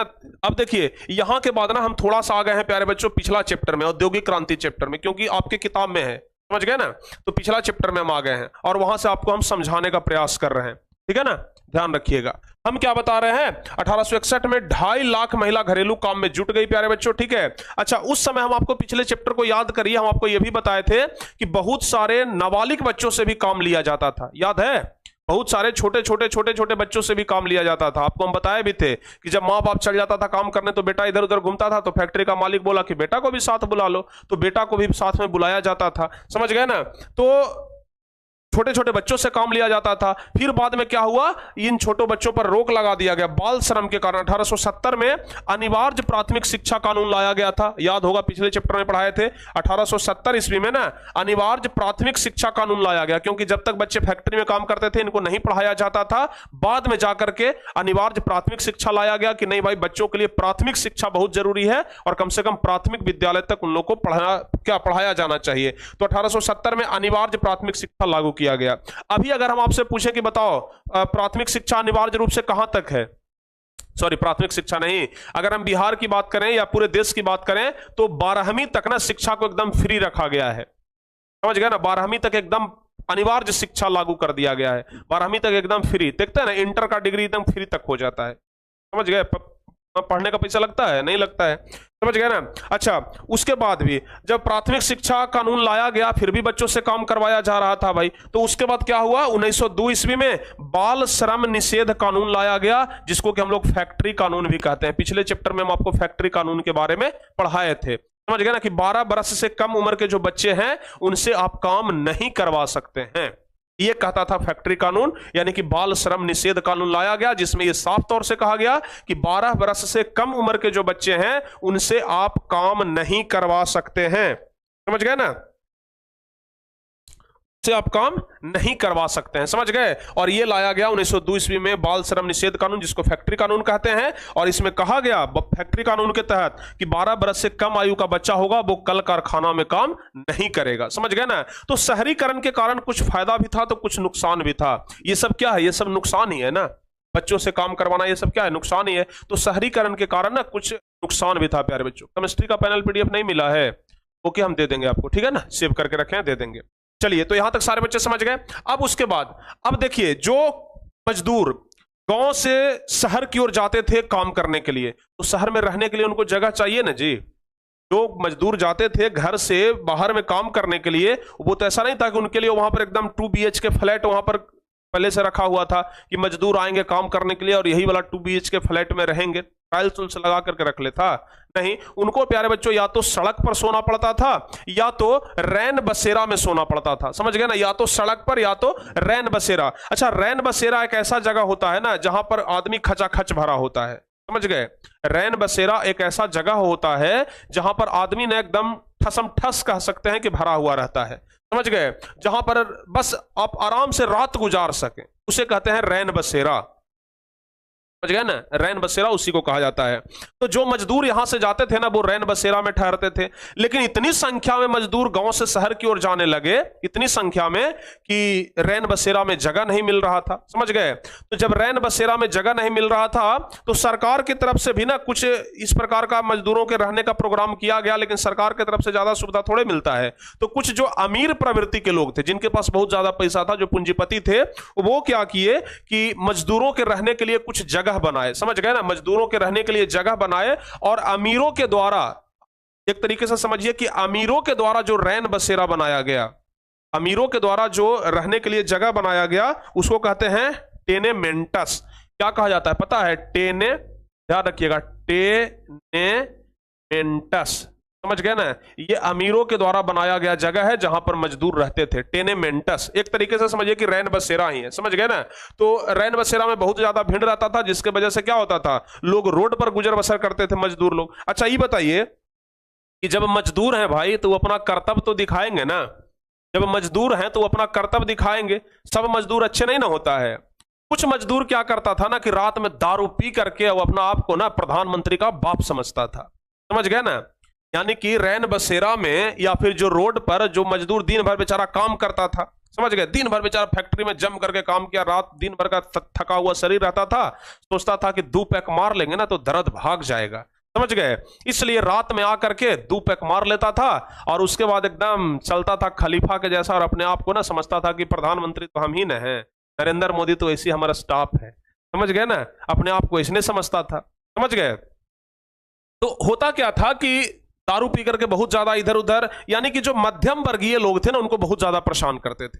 मध्यम वर्गीय यानी कि जो रोड पर से आवाजाही करते थे, जो गाड़ी से जो पैदल जाते थे ना, वही ना मध्यम वर्गीय होंगे। तो मध्यम वर्गीय लोगों को ना बहुत ज्यादा परेशान करते थे ये मजदूर लोग शराब पी करके। समझ गए, तो इसलिए मध्यम वर्गीय लोग ने सोचा कि भाई ऐसे नहीं होगा, एक आंदोलन करना होगा। समझ गए ना, और एक आंदोलन किए कि भाई जो शराब कंपनी है ना वो शराब को बनाना बंद कर दे या तो कम कर दे। समझ गए ना, शराब कंपनियों के खिलाफ ना मध्यम वर्ग के लोग आंदोलन किए कि भाई हमें मजदूरों के पियांकी से छुटकारा दिला दो किसी भी तरीके से ना, भाई इस तरीके का माहौल ना होते जा रहा है कि बर्दाश्त नहीं होता है। समझ गए, तो मध्यम वर्गीय लोगों के द्वारा क्या किया गया, आंदोलन किया गया शराब को लेकर के, और जो आंदोलन किया गया उसका नाम पड़ा संयमता आंदोलन। क्या नाम पड़ा? संयमता आंदोलन। तो आपसे पूछा जाएगा कि संयमता आंदोलन क्या है, तो ध्यान रखिएगा, ब्रिटेन और अमेरिका में। अच्छा, ये सब जो हम घटना आपको बता रहे हैं ये कहां का बता रहे हैं, कहां का बता रहे हैं? अच्छा बताइए, ये सब जो घटना हम आपको बता रहे हैं ये कहां का बता रहे हैं? अरे ब्रिटेन का बता रहे हैं, अमेरिका का बता रहे हैं। इंग्लैंड में लंदन शहर हो गया, अगर अमेरिका चले जाइए तो अमेरिका में प्यारे बच्चों न्यूयॉर्क हो गया। समझ गए ना, अमेरिका में क्या हो गया, न्यूयॉर्क हो गया। अमेरिका में अगर आप चले जाइए तो शिकागो एक शहर है, वो वहां, क्योंकि सबसे पहला शहर जहां पर बना था वहीं का ना ये सब घटना है, शिकागो हो गया। जापान के टोक्यो शहर चले जाइए, समझ गए ना, टोक्यो। ये सब जो जितना भी हम आपको घटना बता रहे हैं ना, ये भारत का घटना मत सोच लीजिएगा, ये सब ना अमेरिका का घटना है, इंग्लैंड का घटना है, जापान का घटना है। मतलब जहां जहां पर शहर का विकास हुआ था ना वहां का घटना है। समझ गए, ये सब जो हम बता रहे हैं ना, सब दारू पी के ऐसे उसे कर रहा था, पूरा एकदम फैक्ट्री का मालिक है सेवन, तो ये सब अमेरिका का घटना है, इंग्लैंड का घटना है। फैक्ट्री का मालिक किसके बारे में? अच्छा, फैक्ट्री के बारे में हम आपको क्या बताए थे, भारत में, इंग्लैंड में ना, क्योंकि इंग्लैंड में ही सबसे पहले औद्योगिक क्रांति हुआ था। तो ये सब जो भी हम घटना आपको बता रहे हैं ना, इसको भारत का घटना मत समझ लीजिएगा, ये ब्रिटेन का, ये अमेरिका का, जापान का, ये सब का घटना, मतलब जहां शहर का विकास ज्यादा हुआ। तो ब्रिटेन और अमेरिका में एक मध्यम वर्ग के नेतृत्व में भी हम आपको क्या बताएं, मध्यम वर्ग लोगों को ज्यादा दिक्कत हो रहा था, तो मध्यम वर्ग के नेतृत्व में सामाजिक सुधार के लिए आंदोलन चलाया गया, जिसका उद्देश्य था कि श्रमिकों के बीच शराब कंपनी को कम करना। यानी कि जो श्रमिक हैं, जो मजदूर हैं, उनके बीच ना हम शराब को कम कर दें। समझ गए? जो श्रमिक हैं, जो मजदूर हैं, उनको कम से कम हम शराब से दूर रखें। और जो मध्यम वर्गीय लोगों के द्वारा जो आंदोलन किया गया उसे ही कहते हैं संयमता आंदोलन। ध्यान रखिएगा, क्या कहते हैं? संयमता आंदोलन। याद रहेगा ना? यस। अब उसी दरमियान प्यारे बच्चों धीरे धीरे टेक्नोलॉजी और आगे बढ़ा और भूमिगत ट्रेन चला। कहां? लंदन में। चूंकि लंदन में ही भाई, इंग्लैंड में ही तो सबसे ज्यादा मशीन निकल रहा था, तो लंदन में ही सबसे पहला भूमिगत ट्रेन चला था। भूमिगत ट्रेन की आवश्यकता क्यों पड़ी, जरा ध्यान से समझिएगा। जैसे मान लिया जाए कि यहां से एकदम रोड आ रहा है और यहां से प्यारे बच्चों क्या इस तरीके से, जैसे ये पहाड़ हो गया, ये क्या है जी? पहाड़ हो गया। अब बताइए, अब ट्रेन का पटरी यहां से बिछा हुआ है और अब बताइए, अब जो ट्रेन यहां तक आ गया है, क्या ऐसे चढ़ करके जाएगा? नहीं ना। तो इसके लिए क्या किया गया? पहाड़ के नीचे में ना छेद कर दिया गया, ठीक है, और ट्रेन को यहां से गुजार दिया गया। तो इस प्रकार के ट्रेन को कहा गया भूमिगत रेल। क्या कहा गया? भूमिगत रेल कहा गया। तो ध्यान रखिएगा, जिसको अभी मेट्रो ट्रेन कहते हैं हम लोग, तो अभी मेट्रो ट्रेन कहते हैं, धरती के अंदर चलता। समझ गए ना? तो लंदन में सबसे पहला बार भूमिगत ट्रेन की शुरुआत कब हुई थी? 10 जनवरी 1863 को। याद रखिएगा, परीक्षा में पूछा जाता है यह सवाल कि लंदन में सबसे पहले भूमिगत ट्रेन की शुरुआत कब हुई? तो 10 जनवरी 1863 को। 10 जनवरी 1863 को सबसे पहले लंदन में भूमिगत ट्रेन की शुरुआत हुई थी। याद रहेगा, सबसे पहले भूमिगत ट्रेन की शुरुआत कब हुई थी? लंदन में हुई थी। याद रहेगा ना? यस। चलिए, बहुत बढ़िया।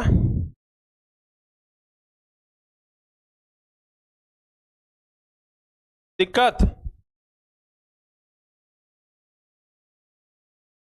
और कोई दिक्कत है तो बता दो भाई, जल्दी जल्दी से आप लोग।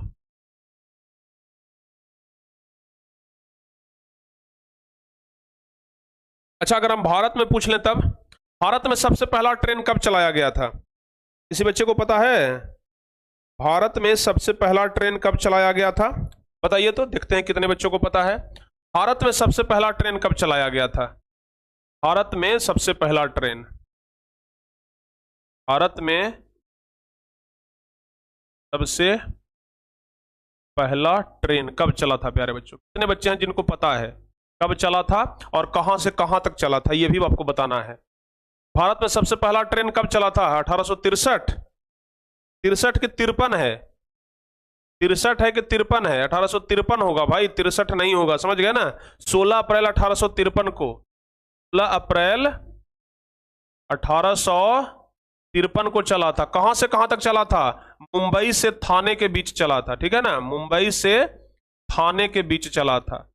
मुंबई स्टेशन से थाने स्टेशन, थाने एक जगह का नाम है, ऐसा मत थाना मत सोच लीजिए कि थाना में गया था, ठीक है ना? मुंबई से थाने के बीच में गया था और टोटल मुंबई से थाने के बीच की दूरी था 34 किलोमीटर। कितना था? 34 किलोमीटर। यानी कि भारत का जो सबसे पहला ट्रेन चला था ना, वो 34 किलोमीटर का दूरी तय किया था। भारत का जो सबसे पहला ट्रेन चला था वो 34 किलोमीटर का दूरी तय किया था। लेकिन अगर हम पूछें कि भारत में सबसे पहला मेट्रो ट्रेन कहां चला, पहला मेट्रो ट्रेन कहां चला, मेट्रो ट्रेन कहां चला, तो आपका जवाब क्या होगा? कितने बच्चे इसका जवाब दे सकते हैं? भारत में सबसे पहला मेट्रो ट्रेन कहां चला था? चलिए अब छुट्टी दे देते हैं, 10 मिनट में आपका मैथ का क्लास शुरू होगा भाई, धर्मेंद्र सर पढ़ाएंगे, ठीक है ना? तो अब छुट्टी दे देंगे। अब चलिए यहां तक, अगली क्लास में ये चैप्टर समाप्त हो जाएगा आपका, ठीक है? तो बताइए, भारत में सबसे पहला मेट्रो ट्रेन प्यारे बच्चों कलकत्ता में चला था, ठीक है ना? कलकत्ता में चला, ठीक है? तो यहां तक ना आप लोग ध्यान रखिएगा। तो चलिए आज यहीं तक रहने देते हैं। कैसा लगा प्यारे बच्चों आज का ये क्लास, आप लोग जरूर हमें बताइएगा, ठीक है ना? अब अगली क्लास में आपका बच गया है सामाजिक बदलाव और शहरी जीवन। ये बच गया है सामाजिक बदलाव और शहरी जीवन, जिसमें हम आपको मध्यम वर्ग के बारे में बताएंगे, ठीक है? बंबई शहर के बारे में बताएंगे, श्रमिक वर्ग के बारे में बताएंगे, सिंगापुर शहर के बारे में बताएंगे, फिर बाद में हम पटना शहर के बारे में भी बताएंगे। पटना शहर के बारे में भी इस चैप्टर में पढ़ना है, ठीक है ना? तो सब मिलाकर के प्यारे बच्चों अगली चैप्टर में हम आपको पूरा ये चैप्टर समाप्त कर देंगे और आपका पूरा कंसेप्ट क्लियर हो जाएगा, कहानी खत्म हो जाएगी, ठीक है? तो फिलहाल आज के लिए बताइएगा आप लोग कमेंट करके जरूर हमें कि आज का ये क्लास आपको कैसा लगा। आज का ये क्लास आपको कैसा लगा आप हमें कमेंट करके बताना मत भूलिएगा, ठीक है ना। कमेंट में जरूर बताइएगा कि आज का ये क्लास कैसा लगा, और साथ ही साथ टॉपर प्राइज के बारे में भी बताइएगा कमेंट करके, ठीक है ना। एक बढ़िया सा आपका आइडिया बताइएगा कि टॉपर को क्या प्राइज, क्योंकि एक्चुअली में प्राइज आप ही को मिलना है। ऐसा कोई टीचर देखे हैं जो बच्चे से ही पूछे कि बताओ भाई प्राइज क्या चाहिए? हम प्यारे बच्चों आपसे पूछ रहे हैं कि बताओ भाई प्राइज क्या चाहिए। समझ गए ना, ये होता है ना, ये होता है बड़ा भाई का कर्तव्य कह लो, या बड़ा भाई का अपना रुतबा कह लो, कि हमारे बड़े भाई का ये रुतबा है भाई कि हमसे पूछ रहे हैं कि भाई टॉपर का गिफ्ट क्या चाहिए, टॉपर का प्राइज क्या चाहिए। तो कमेंट जरूर करिएगा प्यारे बच्चों, और जो बच्चे अभी तक चैनल को सब्सक्राइब नहीं किया ना, चैनल को जरूर सब्सक्राइब कर लीजिएगा। और जाते जाते एक बार फिर से हम आपको याद दिला देते हैं, कि जो बच्चे टॉपर बैच में नहीं जुड़े हैं, अगर नोट्स लेना चाहते हैं तो जल्दी से टॉपर बैच में जुड़ जाइए। अभी जाकर के आप लोग तुरंत एडमिशन ले लीजिए, प्राइज बिल्कुल कम हो चुका है, 499 हो चुका है। और जो बच्चे क्रैश कोर्स में नहीं जुड़े हैं वो क्रैश कोर्स में भी जुड़ जाइए। कहां से जुड़ेंगे? टारगेट बोर्ड एप्लीकेशन पे जाकर के, ठीक है ना, टारगेट बोर्ड एप्लीकेशन पे जाकर के, ठीक है, ध्यान रखिएगा। चलिए तो प्यारे बच्चों मिलते हैं, इसका नोट्स हम पैनल पीडीएफ भेज देते हैं, और केमिस्ट्री का भी पैनल पीडीएफ भेज देते हैं, ठीक है ना। एक्चुअल में हमारा एक स्टाफ था, उसको मलेरिया हो गया है, और जिसके वजह से वो अभी है नहीं ऑफिस में, जिसके कारण थोड़ा सा दिक्कत हो रहा है। चलिए प्यारे बच्चों कोई बात नहीं, मिलते हैं अगली क्लास में, तब तक के लिए जय हिंद, धन्यवाद। बाकी मैथ वाला क्लास आप लोग कर लीजिएगा, मैथ के क्लास में बहुत कम बच्चे आ रहे हैं, बहुत पिटाएंगे आप लोग, ठीक है ना। मैथ वाला क्लास कर लीजिएगा आकर के, ठीक है, अभी तुरंत चलेगा कुछ देर। ओके, मिलते हैं अगली क्लास में, तब तक के लिए बच्चों bye bye, take care, good night, और क्या बोलते थे, हाँ, जय हिंद, धन्यवाद। चलिए मिलते हैं प्यारे बच्चों अगली क्लास में अब।